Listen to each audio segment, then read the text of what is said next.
The Jack Benny Program. Quality of product is essential to continuing success.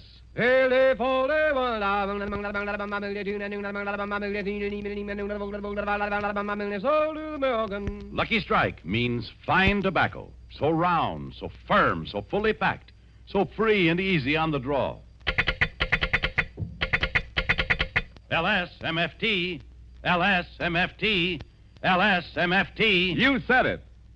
Lucky Strike means fine tobacco. So round, so firm, so fully packed, so free and easy on the draw. At 45 sold American. Independent tobacco experts, auctioneers, buyers, and warehousemen present at the tobacco auctions can see Lucky Strike consistently select and buy the finer, the lighter, the naturally milder Lucky Strike tobacco.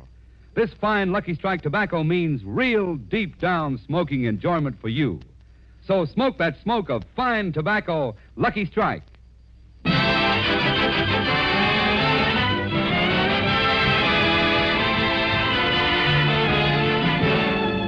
The Lucky Strike program, starring Jack Benny, with Mary Livingston, Phil Harris, Rochester, Larry Stevens, and yours truly, Don Wilson.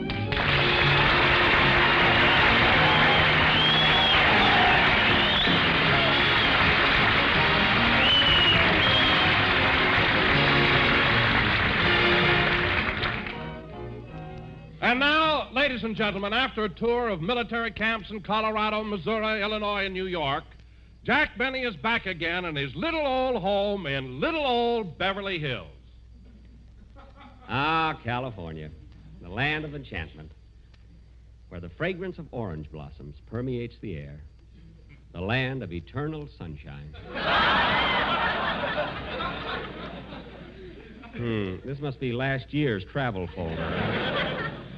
Well, anyway, it's nice to be home after 8 weeks. Now, Rochester, where are you? I'm out here in the kitchen unpacking your last trunk. I'm packing my trunk in the kitchen. Isn't that a roundabout way of doing it? No, boss, I already put your suits back in the closet, your shirts back in the dresser, and now I'm putting the sandwiches back in the icebox. Oh, well, good. They'll come in handy on our next trip, I think. You know, it's bad enough to take a few sandwiches in a valise, but, boss, a trunk full. Rochester, there's nothing like playing safe when you're on a train. I know, but when everybody else wanted to eat, they went to the diner. We had to go to the baggage car.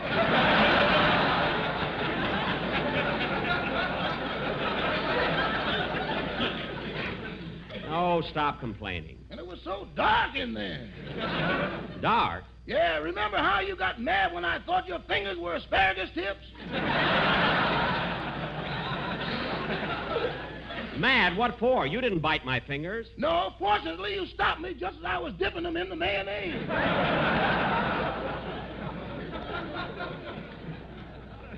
Never mind. Anyway, I only packed enough food to last us for the trip. How many sandwiches have we got left? 1 ham, 1 cheese, and 385 peanut butter. 385 peanut butter? Yeah, they didn't sell so good, did they?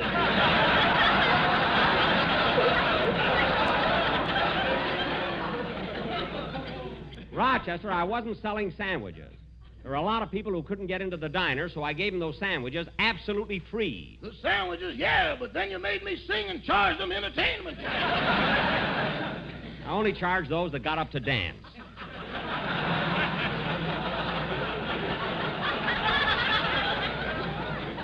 Now, I don't want to hear any more about this. Oh, darn it, there's that sculptor from St. Joe. Still working on my statue. I wish he'd hurry up and finish it. Say, boss, I was just watching him make that statue, and he's got you standing there with your hand in your vest like Napoleon. Well, what's wrong with that? He's got your other 2 hands in your pocket.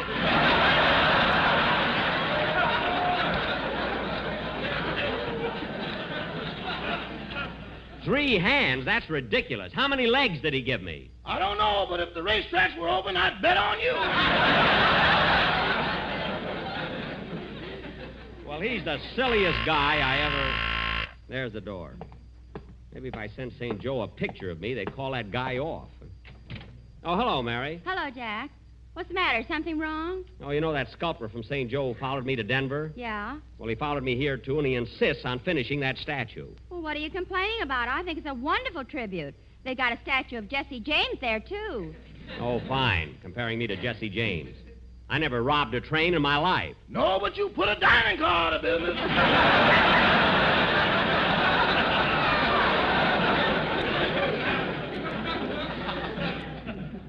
Rochester, go back in the kitchen. Say, Jack, I got your message. What do you want to see me about? I'll tell you when the rest of the gang get here. Why'd you come over so early, Mary? Well, I got a letter from Mom, and I wanted to read it to you. Oh, a letter from your mother? Well, what does the Lauren Bacall of Plainfield have to say? Here it is. Funny letter, Mary? Oh, very funny. Plainfield, New Jersey, February 30th. February 30th. Mary, February only has 28 days. I know, but Mama doesn't think it's fair. Oh, well, go ahead, read it. My dear daughter, Mary, it certainly was exciting when you and Jack spent those few days with us on your trip east. It's too bad you had to dress in such a hurry that morning to catch the train. We barely made it, you know. I didn't realize how much you had rushed until after you were gone. But don't worry, as I just mailed your toothbrush and Jack's hair. The one with the handle is the toothbrush.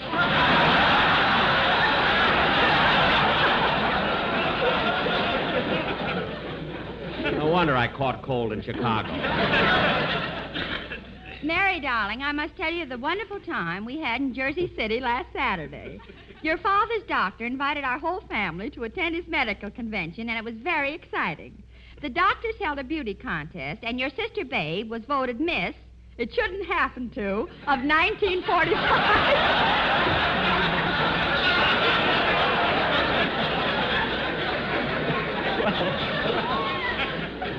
I knew Babe could do it. I knew.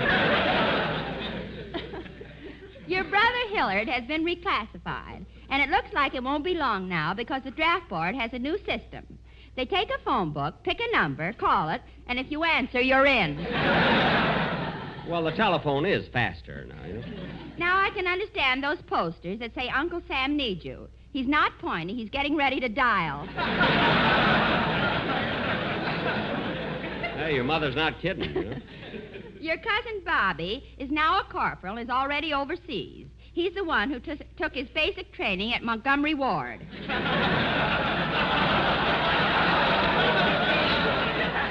Hey, your mother's funny, you know. And now, in closing, Mary, I have some neighborhood gossip that will really surprise you. Guess who murdered his wife this morning? No other news, love, Mama.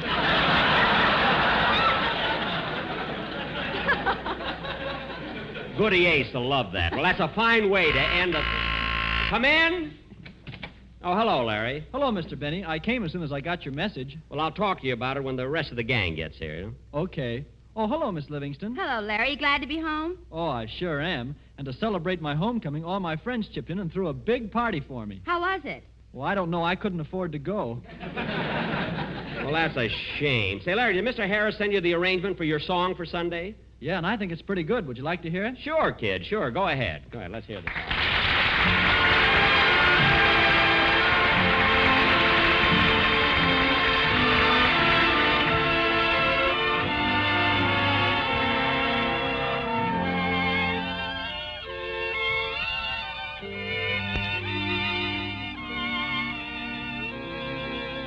Good night, sleep tight.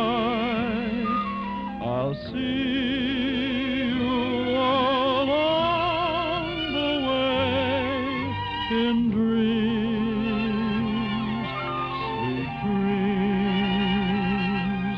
sweetheart.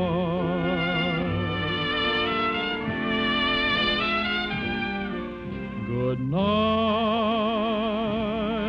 sweet dreams. Tomorrow's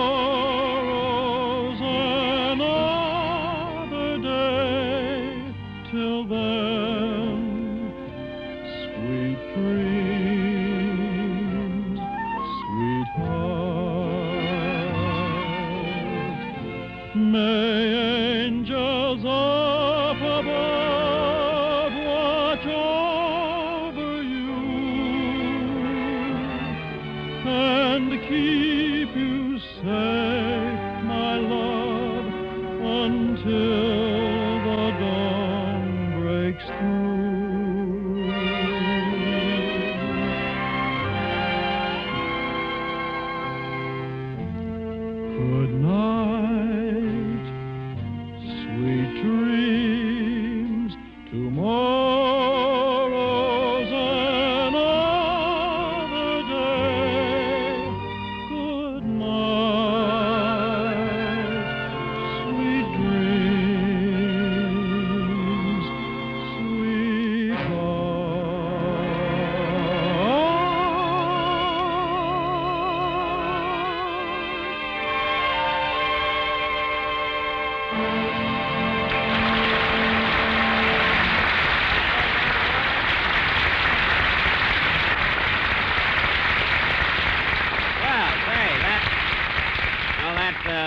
that song sounded very good, kid. It certainly did, Larry. Thanks, Miss Livingston. Oh, Mr. Benny, here's a note I just found. It was left by Mr. Wimbish, the man you rented your house to when you went away.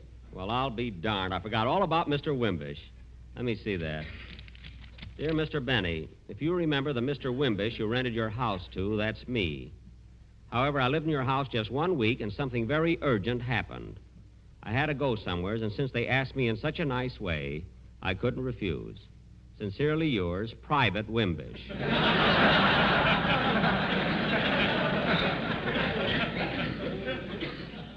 P.S. Profit by my experience. If the phone rings, don't answer it. Mary, your mother must have been right about all. Come in. Oh, hello, Phil. Hiya, Jackson. I got your call. What's up? I'll tell you when Don gets here. Hello, Livy. Hello, Phil. Isn't it great to be home again? Yeah, this is what I kept dreaming about during all those cold weeks back east. Yep, getting back to good old California. Yeah, man, this is the only place for me. You said it, Phil. Come on in the other room. Okay, where shall I put my umbrella?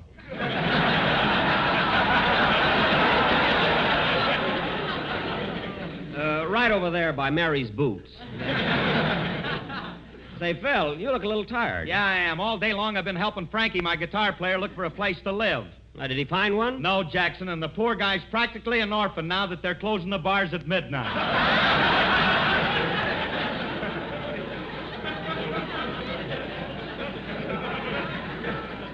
Oh, yeah. If he hadn't have been locked in twice, he wouldn't have gotten any sleep at all.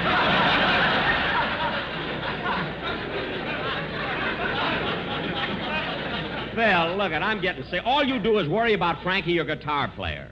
It's all I hear. You know, it wouldn't hurt you if you settled down yourself and got a little more sensible there. What are you talking about, Jackson? I am sensible. Remember in Chicago when we met the fellow who draws the Dick Tracy cartoon? Yeah? Well, he said I was a very level-headed guy. He didn't say you were level-headed. He said you reminded him of Flat Top.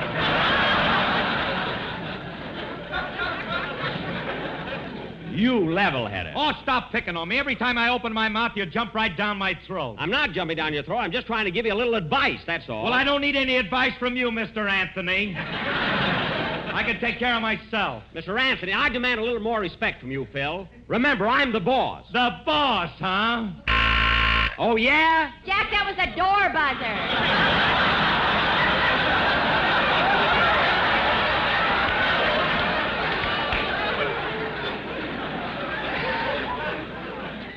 Then why is Phil wiping off his chin?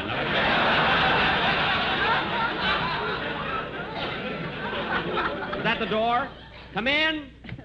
Oh, hello, everybody. Hello, Don. It's great to be home again, isn't it? It sure is. Say, Jack, I got your message. What do you want to see me about? I'll tell you as soon as Don gets here. I am Don. I mean Wilson. I'm Wilson. I'm mixed up. I'm the door buzzer. Please forgive me. Oh, shut up. Now, look, kids. The reason I asked you all to come over is because there's something important I want to talk to you about. Your expense accounts for the trip. Fasten your safety belts, fellas. It's going to be a rough ride. You're darn right it is. But looking over the expense accounts all of you turned in, you must think money grows on trees. Yeah, Jackson, and you got enough to keep you in the shade for the rest of your life. All right, Phil, since you're such a wise guy, we'll start with you. What's this item for $10 marked valet service? I had some suits pressed at the hotel. I press my own suits. And Wilson, look at your account. What's this charge for $7 marked laundry? Well, it's just what it is. I paid $7 to have some laundry done. With all that free soap and water in the hotel. You know, I wash my own clothes. Now, Mary, what's this charge on your account? $15 NG. A new girdle. Let's see you wiggle out of that one.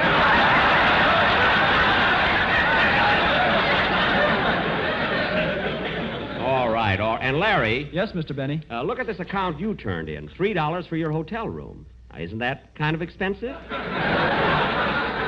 I thought so, too, but that's what you charged me for sharing your bed with you. Oh, yes, kid, I forgot. And, Wilson, what are these other entries on your account here? Oh, those are for lunch. Sunday, Monday, Friday, and Thursday. Lunch, Sunday, Monday, Friday, and Thursday? Yes, I just abbreviated it to LSMFT. Oh. And you know, Jack, I found out the most amazing thing. What is it, Don? LSMFT spelled backwards is TFMSL. Well, isn't that astounding? What does it spell sideways, Don? I don't know about sideways, but always it's Lucky Strike means fine tobacco. That's very clever, Don. Now, getting back to your expense accounts, I want you kids to be more careful in the future, but I'll pay you off now. Wait here, I'll go into my vault and get the money. Please turn your backs.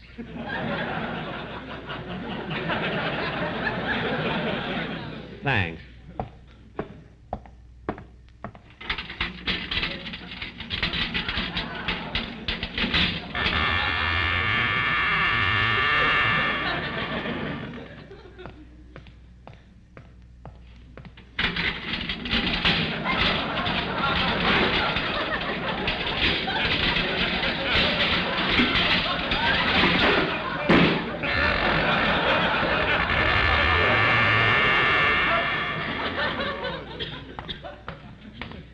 Alt, who goes there, friend or foe? Friend. What's the password? Password? Oh, yeah. A fool and his money are soon parted. Oh, it's you, Mr. Benny. That's right. How have you been, Ed? Quite well, sir. Me too. Sure good to get back home, huh? Well, have you been away? Yes. Yes, for 8 weeks. I went to New York. Oh, must be nice there now. No, Ed. It's winter. Oh. Well, it's hard to tell in here. Yes, I imagine it is. Take out your gun, Ed. I'm going to open the safe. Yes, sir. Let's see. The combination is right to 45, left to 160, back to 15, then left to 110. There.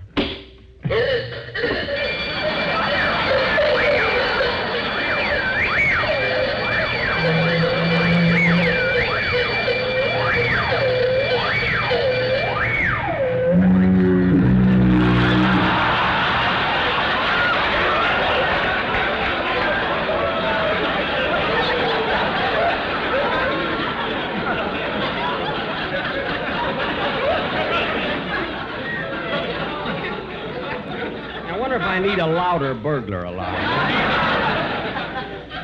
Well, let's see. This ought to be enough money. Well, so long, Ed. Bye, Mr. Benny. Say, Ed, I've been thinking you must be kind of lonesome down here. No, I don't mind it. Well, nevertheless, I'm going to get you a radio. Radio? What's that?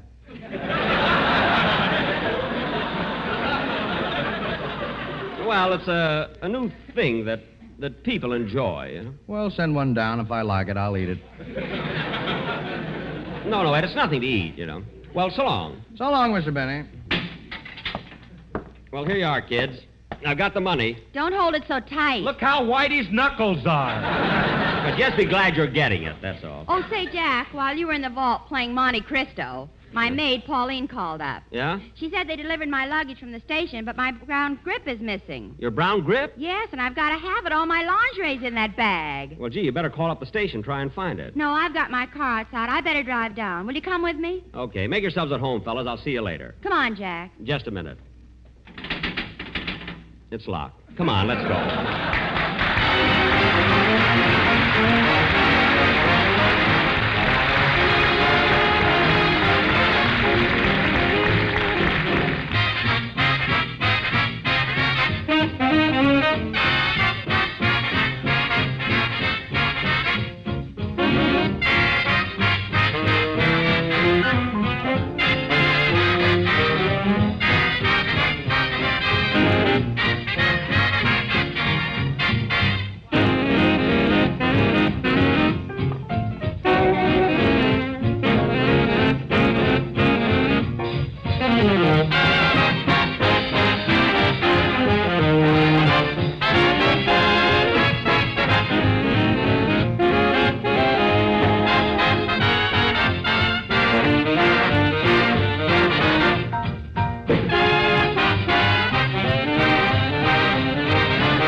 drive so fast, Mary. Take it easy. It's awfully windy with the top down. Let's stop and put it up. But, Jack, fresh air is good for you. What if it does blow your hair around a little? Listen, sister, it blows yours around. It blows mine off. Oh, why don't you get rid of it? The way the wind keeps lifting it up, you look like you're reading a mystery story.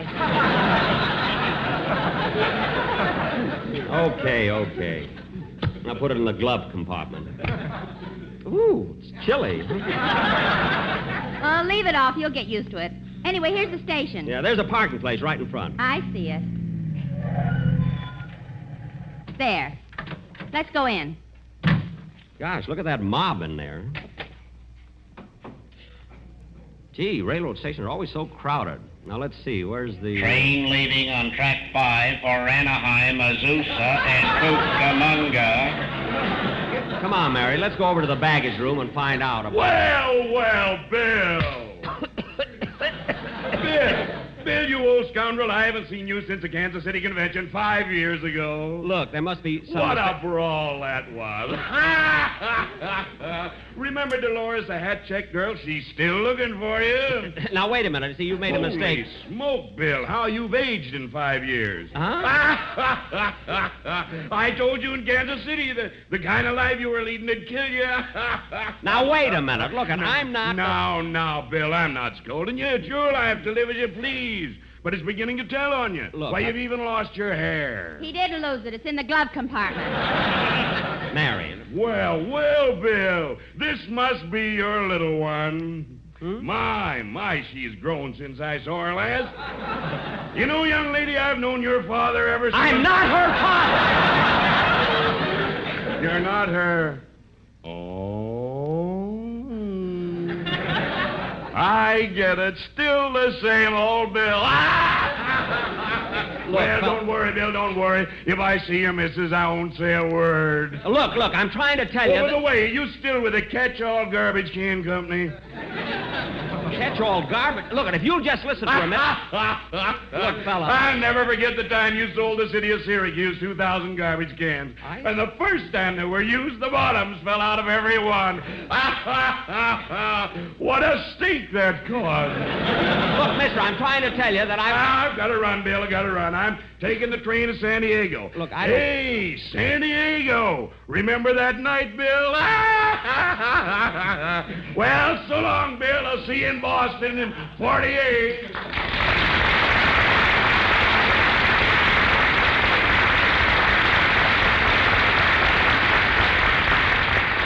What a silly guy. I wonder who he thought I was. Bill.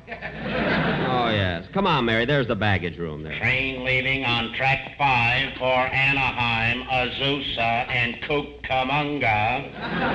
Look, Mary, I'll tell them it's in my suitcase. You know how they push women Oh, around. you better let me handle it, Jack. No, I'll show you how to get things done in a hurry. Well, okay, but I think you're wrong. Oh, say, mister. Yes?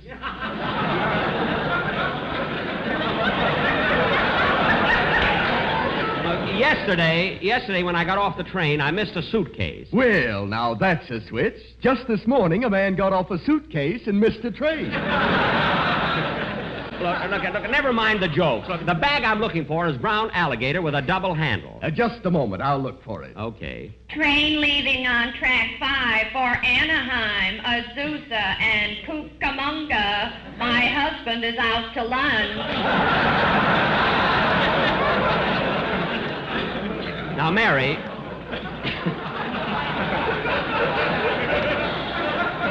Now, Mary, don't worry about your grip. I'll get it for you. This is the only alligator bag I found. It has the initials ML on it. That's me, Mervyn Larson. Here, I'll take it. Not so fast, Mervyn. First, you've got to identify the contents. Now, let's see.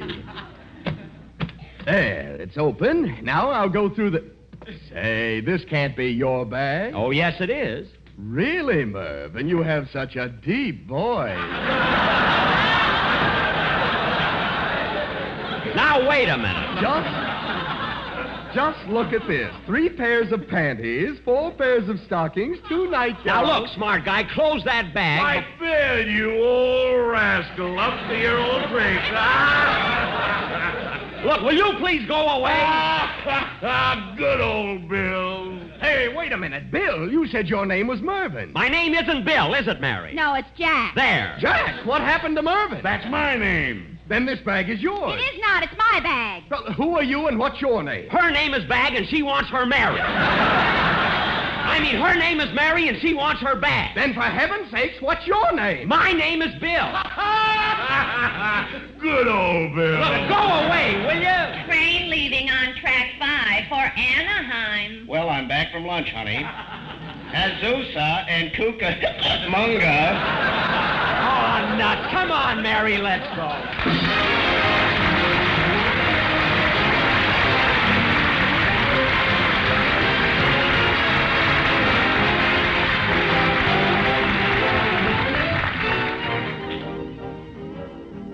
Ladies and gentlemen, in the past 3 years, I have seen the Red Cross in action, both here and overseas.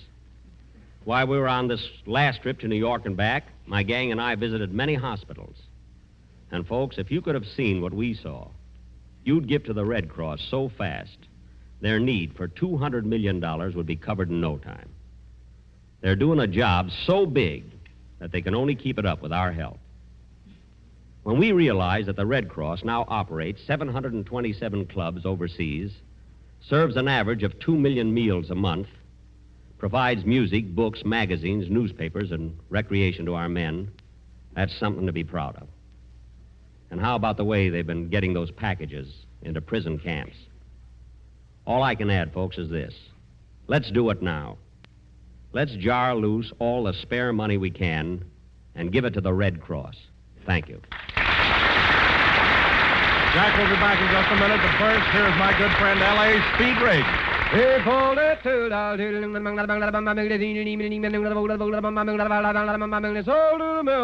It takes fine tobacco to make a fine cigarette.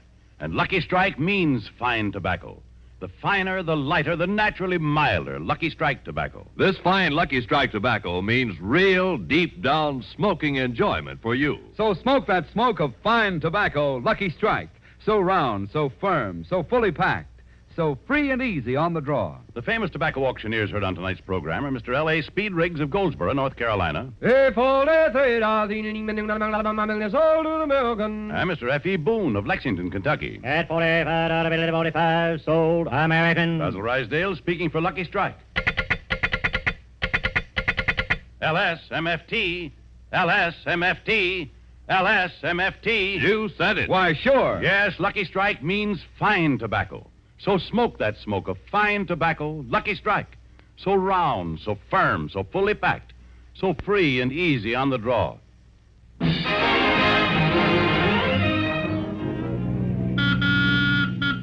Well, Mary, we finally got the right bag, so you have nothing to worry about, you know. I knew you could do it, Mervyn. You can stop with that Mervyn now. Wait a minute, Mary. Didn't you drive past the house? I don't think so. Well, where are we? Just a second. I'll put up the periscope and see. I told you we should have had the top up. Good night, folks. This